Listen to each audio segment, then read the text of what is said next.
I'm Brittany Lewis with Forbes Breaking News. Representative Darrell Issa questioned witnesses about abortion and the Supreme Court at a House Judiciary Committee hearing. After a leak of a draft opinion from the court earlier this month, hundreds of protesters gathered at the homes of justices who would have voted to overturn Roe v. Wade. The California Republicans said that this was a violation of law under 18 U.S.C. 1507. Take a listen to the exchange. The gentleman yields back. Mr. Issa. Thank you, Mr. Chairman. Professor Goodwin, is a 20-week of pregnancy unborn child a human being under the Constitution? Under the Constitution and the 14th Amendment, it recognizes born individuals as being citizens of the United States.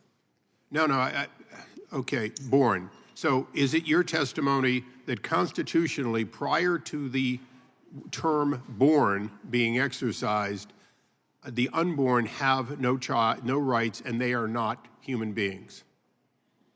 According to the Constitution, born individuals are citizens of the United States, and according to American jurisprudence. I'm asking for the conclusion as a constitutional scholar.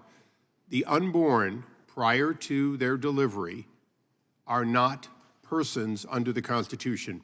The Constitution itself or the 14th Amendment, which specifically says born. Is that your testimony? That is what the Constitution says, and that is what this Congress adopted in the 14th Amendment. Thank you, Professor.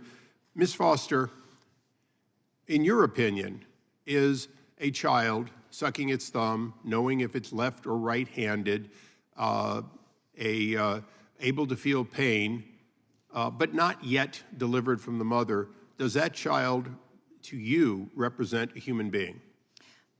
To me and to every embryology textbook out there, yes. If they're not human, what are they? It's not courts that determine reality. The reality of human life is that that child is a human being. Now, under existing law, if someone were to kill that 22, 23, 24-week gestation, pregnancy, is that a crime in virtually every state, including under federal law?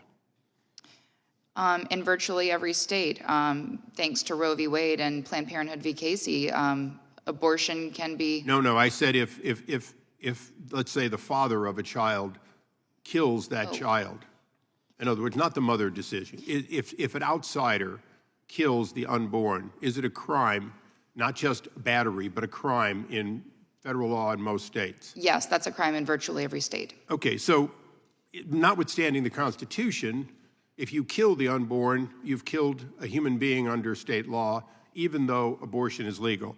Well, let's just go through, since we're on the subject of law for a moment, Ms. Foster. Behind me, under USC 1507, is it a federal crime to protest near a residence occupied by a judge, a jury with the intent, with the intent to influence the decision of a pending case? It certainly is. Isn't it also, even if you went to the prosecutor or defense attorneys, also a crime? Yes. So behind me, I'm trying to understand this. Here's a picture, and they're using a megaphone in front of Justice Alito's home, and they're clearly trying to influence it. So is that a crime? It is. So under 18 USC 1507, people are committing crimes. Why is it we're not hearing it denounced by the pro-choice movement, who say that they respect this decision as long as it goes their way? Because it fits the narrative. The leaker intended to bring chaos and public pressure into the Dobbs case. This hearing shows that they succeeded, and those photos demonstrate that the public is in fact responding to that leak as was planned. Now, these protests are in front of Justice Barrett, Justice Kavanaugh, Justice Alito. They don't appear to be having the opposite in any way, trying to influence the pro-choice, if you will, members of the court. Is that correct, that there's no similar intimidation is going on? That's correct. Okay, I want you to hear a quote and give me your comment on it.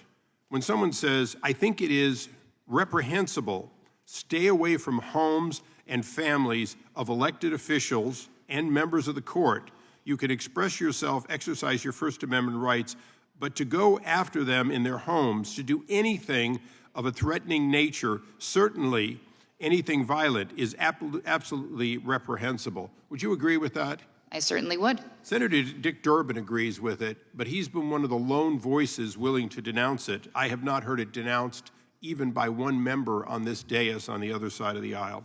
So, Ms. Foster, a senior correspondent for Vox.com and a former federal judge clerk tweeted the following: seriously, shout out to whoever the hero was within the Supreme Court who said F-bomb, using a term, let's burn the place down. Is that a crime in your estimation? The time of the gentleman expired, so brief answer from the witness.